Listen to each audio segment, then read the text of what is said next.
दिनांक 4 मई 2024 को भारत के यशस्वी प्रधानमंत्री माननीय नरेंद्र मोदी जी का रोड शो कानपुर नगर में हुआ, जिसमें कानपुर नगर के सिविल डिफेंस ने भी ट्रैफिक कंट्रोल की जिम्मेदारी संभाली, जिसके अंतर्गत विभिन्न प्रखंडों से लगभग 500 वार्डन्स ने अपनी सेवाएं जिला प्रशासन और पुलिस प्रशासन को दी। इसी क्रम में पनकी डिवीजन से एडीसी विमलेश यादव, नीरज चक्र, गुलाम नबी के निर्देशन और स्टाफ ऑफिसर कैफ मोहम्मद खान के मार्गदर्शन में पनकी प्रखंड के वार्डन्स ने भी ट्रैफिक व्यवस्था को अपने हाथों में संभाले रखा।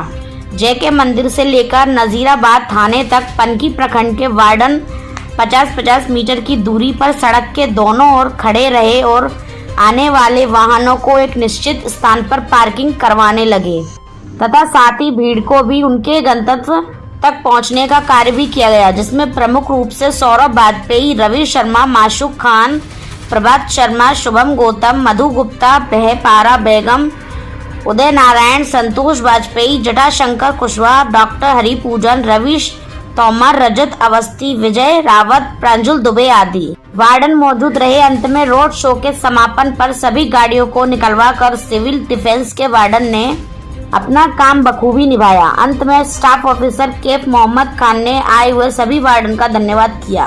कानपुर में प्रधानमंत्री नरेंद्र मोदी ने पहली बार रोड शो किया। गुमटी इलाके से शुरू हुआ रोड शो 1.8 किलोमीटर दूरी खोया मंडी और खत्म हुआ। सीएम योगी और भाजपा प्रत्याशी रमेश अवस्थी भी साथ रहे।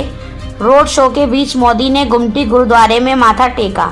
मोदी की एक झलक पाने के लिए सड़क पर लोगों की भारी भीड़ रही। इंडिया लाइव 24 न्यूज कानपुर से रवि शर्मा की रिपोर्ट। क्या नाम है आपका? सौरभ मिश्रा, भारतीय जनता पार्टी जिला कोषाध्यक्ष कानपुर। कानपुर महानगर में आदरणीय मोदी जी आ रहे हैं, इसके विषय में आप क्या कहना चाहेंगे? सबसे पहले कानपुर महानगर की धरती पर कोटि कोटि माननीय प्रधानमंत्री जी को सादर धन्यवाद, आभार। और माननीय मोदी जी देश ही नहीं विश्व के बड़े नेता हैं। लगातार भारतीय जनता पार्टी के प्रधानमंत्री तत्व काल के 10 साल पूर्ण होने पर आज जब हम चुनाव की स्थिति पर खड़े हैं तो भारतीय जनता पार्टी की अन्य तमाम ऐसी योजनाओं के द्वारा अंत्योदय की व्यवस्था के नाते हर गरीब की चिंता करने का माननीय मोदी जी का ध्येय है। माननीय मोदी जी ने किसी भी जाति और पंथ का व्यवस्था को नहीं रखा। उन्होंने अगर जातियों को बांटा तो सबसे पहले बांटा युवा, दूसरा बांटा महिला, तीसरा बांटा किसान, चौथा बांटा देश के वह लोग जो अंत्योदय की स्थिति के नीचे खड़े हैं।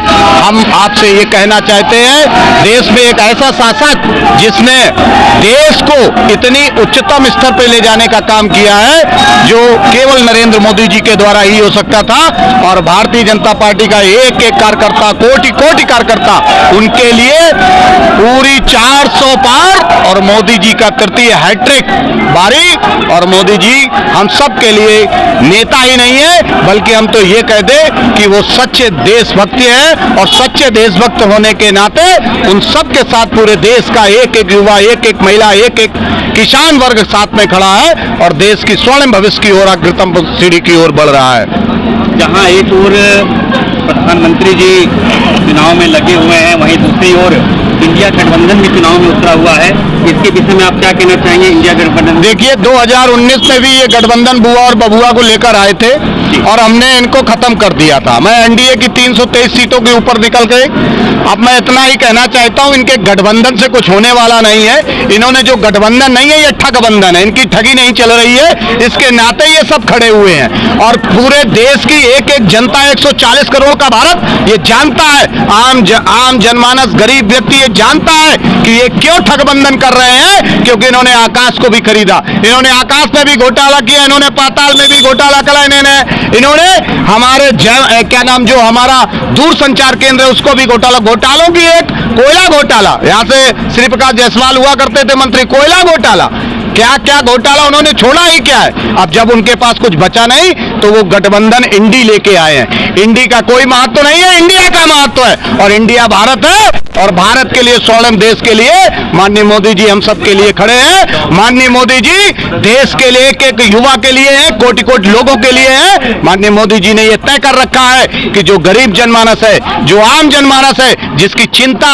केवल अगर देश में कोई कर सकता है वह देश का यशस्वी प्रधानमंत्री ही कर सकता है। और उन्होंने अपने अपने उस परिवार के नाते अब मैं तो इनसे कहना चाहता हूं, चाहे वो राहुल हो, चाहे वो प्रियंका जी हो, चाहे वो सोनिया जी हो, चाहे वो इंदिरा जी रही हो, और इसके पहले जो अखिलेश जी है, अखिलेश जी का आज पूरा परिवार मैनपुरी के गलियों में घूम रहा है। इनको क्या ऐसी पड़ गई कि उनके छोटे छोटे बच्चे परिवार में घूम रहे हैं? मैं उनके लिए नहीं कह रहा हूं, लेकिन